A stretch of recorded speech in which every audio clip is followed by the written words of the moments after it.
حضرت عبداللہ ابن عمر رضی اللہ تعالیٰ عنہ بیمار ہو گئے، شدید علیل تھے، طبیعت مبارک میں کمزوری آ گئی، کچھ کھانے کو دل نہیں کرتا تھا، گھر والے بار بار کہتے کچھ کھا لیجئے کچھ کھا لیجئے، نہیں کھاتے تھے۔ بالآخر حضرت نافع آپ کے غلام تھے، ان سے کہنے لگے کہیں سے مچھلی مل جائے نا تھوڑی سی، میں کھاؤں گا۔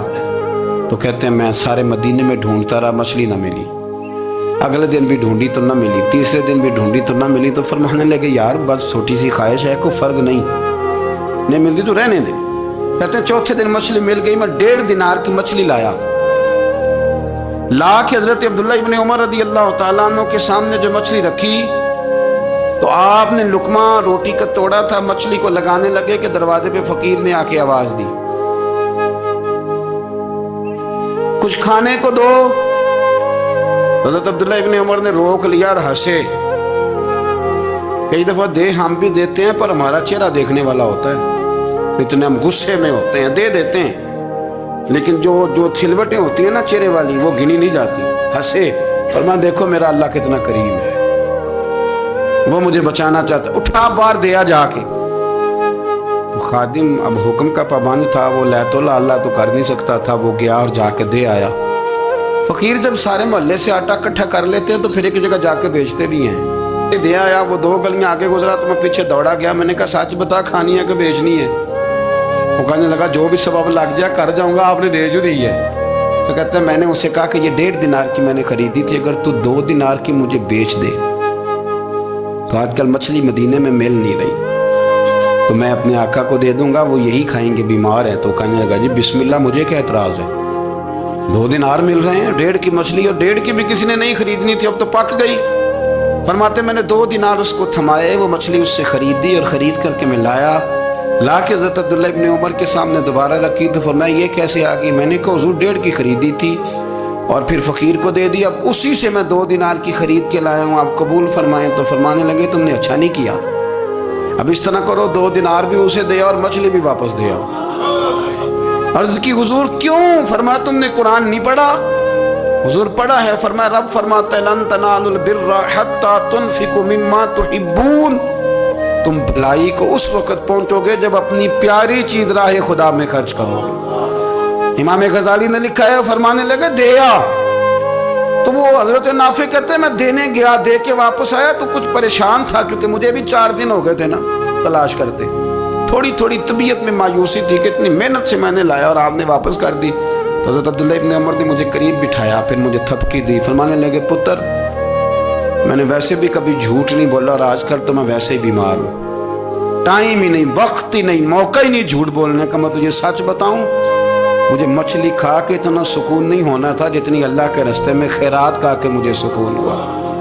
تو تجھے تو میری راحت سے غرض ہے نا کہ مجھے راحت کیسے ہوتی ہے، تو مجھے سکون ملا ہے راہ خدا میں دے، میں نفسانی خواہش پوری کر لیتا تو یہ میرا نفس کل پھر مجھ سے مچھلی مانگتا، پرسوں کہتا نہیں چھوٹے گوشت کی یخنی بھی چاہیے۔ ہم لوگ الجھ گئے ہیں، بہت بڑے قیدی ہیں اپنے آپ کے، بڑے قیدی، سارا دن اپنی خواہشات کی تکمیل میں بھاگے رہتے ہیں، بڑے بڑے سونے نوجوان۔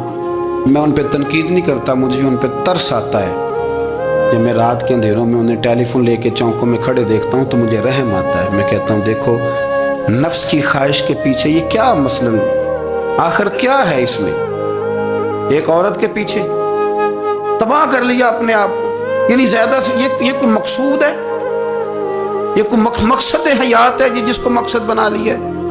میرے عزیز بات کو سمجھ لیں، اتنا خوبصورت آدمی ہے اور اتنا اس کا اونچا قد کاٹ ہے، اور کیا کس کے پیچھے یہ بھاگا ہوا ہے؟ بڑا سمجھدار، دانشور، عقل مند آدمی، ذی روح بندہ، لیکن اس کا سٹیٹس آپ یہ ملاحظہ کریں کہ وہ 20-40 ہزار کی خاطر جھوٹ بولتا ہے، دھوکہ دیتا ہے، فریب اور فراڈ کرتا ہے۔ ہم اپنی نفسانی خواہشات کے پیچھے اس طرح بھاگتے ہیں کہ ہم اصل سے رہ جاتے ہیں۔ میری باتوں کی سمجھ آ رہی ہے آپ حضرات؟ تھوڑا تھوڑا کر کے، ایک ایک کر کے ان کی باتیں کم مانیں۔ وہ ضروری تو نہیں نا کہ سویرے ناشتہ بازار سے اپنی مرضی کا تگڑا کیا ہے، بازار سے لا پوڑیاں چنے بہترین کھائے، اور پوڑیاں چنے ابھی کھائے نہیں، شاپر میں ڈالے ہوئے ہیں، اور وہ لے کے ابھی آ رہا ہے تو ساتھ ہی رستے سے